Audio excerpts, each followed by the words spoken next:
இந்த பதிவை கேட்டுக்கொண்டிருக்கும் நல்ல உள்ளங்களுக்கு உங்கள் சுவாமிநாத ஜோதிடரின் அன்பான வணக்கங்கள். இன்றைக்கு நம்ம யூடியூப் சேனல்ல ராமேஸ்வரம் கோவிலில் எவருக்குமே தெரியாத சில அற்புதமான சக்தி வாய்ந்த சன்னதிகள் உள்ளன.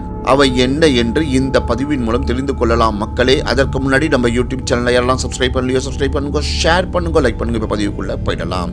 ராமேஸ்வரத்தில் பிரகாரங்களில் சுற்றி வரும்போது நிறைய லிங்கங்கள் இருப்பதை பார்த்திருப்பீர்கள். இவற்றில் சில லிங்கங்கள் பக்தர்கள் கவனிக்கப்படாமல் மற்றும் பூஜை நடைபெறாமலும் இருப்பதையும் பார்த்திருப்பீர்கள். அப்படி பல லிங்கங்கள் இந்த ராமேஸ்வர பிரகாரத்தில் உள்ளது. அதில் 3ஆம் பிரகாரத்தில் நலன், நீலன், கவன் ஆகியோரால் பூஜிக்கப்பட்ட சிவன் சன்னதிகளுக்கு அருகில் உள்ள இந்த லிங்கத்தின் பெயர் நீலேஸ்வர லிங்கம்.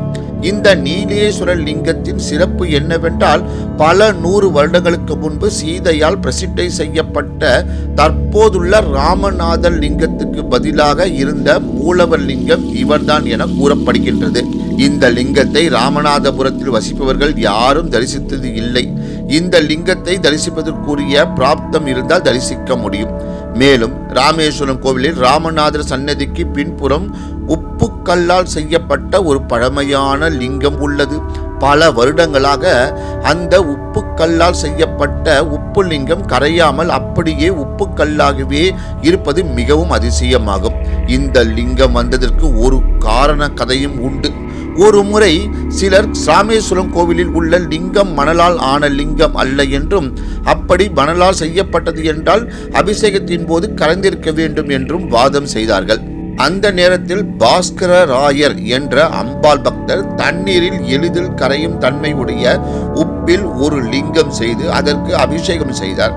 ஆனால் அந்த லிங்கம் கரையவில்லை. அம்பாளை வணங்கும் தன்னால் பிரதிஷ்டை செய்யப்பட்ட லிங்கமே கரையாத போது காக்கும் கடவுளின் மனைவியான சீதாதேவி பிரதிஷ்டை செய்த லிங்கம் கரையாமல் இருப்பதில் என்ன அதிசயம் இருக்கிறது என்று கூறினார். அவர் செய்த உப்பு லிங்கத்தை இப்போதும் நாம் தரிசனம் செய்யலாம்.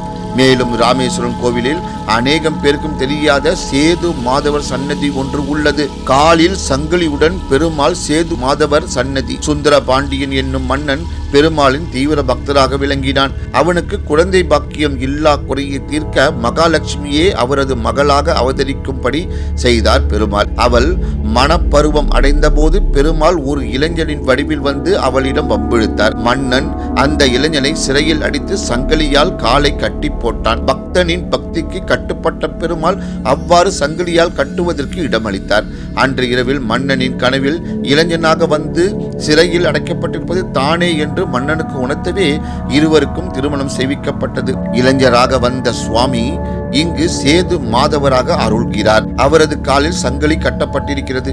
இவரது சன்னதி அருகில் லட்சுமி நாராயணர், யோக நரசிம்மர் இருவரும் காட்சி தருகிறார்கள். கடுமையான பிரதோஷம் உள்ளவர்கள் ராமேஸ்வரம் கோவிலில் உள்ள அனைத்து தீர்த்தத்திலும் நீராடிவிட்டு இந்த சேது மாதவர் சன்னதி முன்பு கடல் மணலில் லிங்கம் பிடித்து வைத்து தங்கள் கோரிக்கைகளை சொல்லி வணங்கினால் மட்டுமே கடுமையான பிதுர்தோஷத்தை நீக்கும் என்பது எவருக்குமே தெரியாத தேவ ரகசியமாகும். ராமர் இங்கு சிவபூஜை செய்த போது அவரை பிடித்த பிரம்மகத்திய தோஷம் விலகியது. அந்த தோஷம் எங்கு செல்வதென தெரியாமல் திணறியது. அதனால் வேறு யாருக்கும் பாதிப்பு உண்டாகாமல் இருக்க சிவன் பைரவரை அனுப்பினார். அவர் பிரம்மகத்தி தோஷத்தை தன் திருவடியால் அழுத்தி பாதாளத்தில் தள்ளினார்.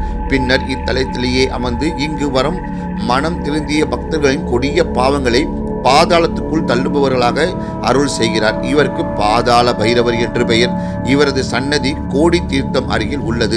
இந்த பைரவரை வழிபட்டால் கொடிய தோஷமான பிரம்மகத்திய தோஷம், வறுமை, நோய் யாவும் உடனடியாக அகலும். ராமேஸ்வரம் கோவிலுக்கு செல்பவர்கள் பல 100 வருடங்கள் பழமையான நீலேஸ்வர லிங்கம், உப்பு கல்லால் செய்யப்பட்ட உப்பு லிங்கம், சேது மாதவர் சன்னதி மற்றும் பாதாள பைரவர் ஆகிய சன்னதிகளுக்கு சென்று தரிசித்து பயன் பெறுவதற்காக இந்த விவரங்களை பதிவிட்டிருக்கிறேன். பயன்படுத்திக் கொள்ளுங்கள் மக்களே. நன்றி, வணக்கம், வாழ்க வளமுடன்.